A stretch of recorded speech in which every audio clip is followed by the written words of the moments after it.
महाड़ जो जगह है वहां सत्याग्रह चलाया था।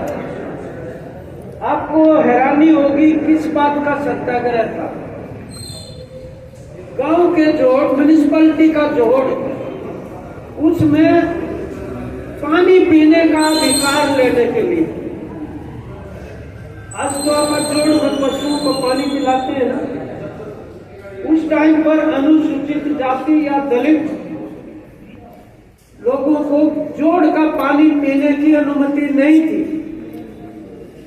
और जब उन्होंने उस पाबंदी को तोड़ा, सैकड़ों लोगों को साथ ले गए अपने, तो कोई बहुत आसानी से पानी नहीं पिया था, उसकी कीमत अदा करनी पड़ी। उनके ऊपर हमला हुआ, दबंगों ने हमला किया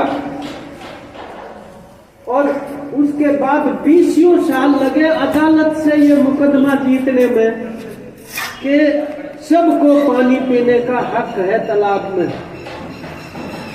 आज आप सोच के देखिए, इस 21वीं सदी में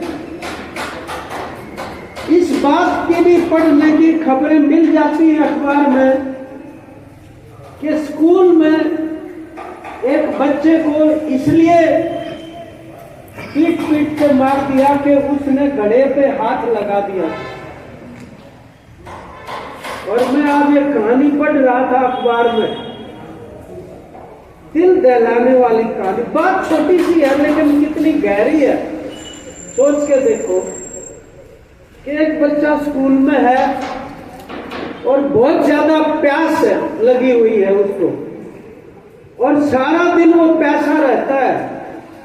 इसलिए नहीं कि स्कूल में पानी नहीं है, पानी है स्कूल में, डिब्बा भी रखा है, लेकिन वो चपड़ासी छुट्टी पर था जो दलित बच्चों को ऊपर से पानी गिराता था ऐसे करके। वो छुट्टी पर था, इसलिए उस बच्चे को पूरा दिन प्यासा रहना पड़ा। ये 21वीं सदी में आज के दिन हमारे साथी बैठे सफाई कर्मचारी। आपको ध्यान होगा कि कुंभ के मेले में मोदी जी ने सफाई कर्मचारी के पैर धोए थे, और कईयों ने कहा होगा यार कितना महान आदमी है, देखो सफाई कर्मचारी के पैर धो दिए प्रधानमंत्री होते हुए। लेकिन उसी टाइम उन्होंने एक बात भी कही थी जो समझने की है। उन्होंने ये कहा कि ये जो सफाई कर्मचारी इंसान का मलबा और कचरा उठा के फेंकते हैं, ये भावना उनको ब्रह्म शक्ति से मिली हुई है। कमाल की बात। मतलब उसके लिए हम और ये समाज जिम्मेदार नहीं है, बल्कि ये तो ऊपर से प्रेरणा लेकर आए कुदरती, इसलिए वो ये काम कर रहे हैं। इसका मतलब ये हुआ अगर उनको और भी कोई काम देंगे तो वो नहीं करेंगे, फिर भी यही काम करेंगे। इसका तो ये मतलब हो। और ये भी सच्चाई की बात है कि सीवर के अंदर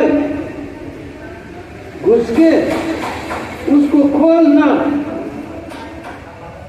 अपा तो ढक्कन थोड़ा सा उठ रहा हो, बदबू आती हो, या किसी के घर में अगर सीवर बैग मार जाए तो उनकी क्या हालत हो जाती है। और वो आदमी जो उसके अंदर घुसता है सीवर में और उस गैस की वजह से जान चली जाती है, हर साल सैकड़ों सफाई कर्मचारियों की बेमौत जो है मृत्यु हो जाती है सीवर के अंदर। आज 21वीं सदी में आप मंगल ग्रह पे तो चले गए, लेकिन सीवर साफ करने की मशीन बनाने में रुचि नहीं ली उन्होंने। क्यों नहीं ली? जब आदमी है उनके पास तो मशीन क्यों बनाए? जब उसमें, और कमाल की बात यह है कि एक की मृत्यु होने के बाद भिवानी जैसे शहर में हमें धरना देना पड़ा कि कम से कम इसके परिवार के किसी बंदे को नौकरी तो दे दो। वो नौकरी देने को तैयार नहीं।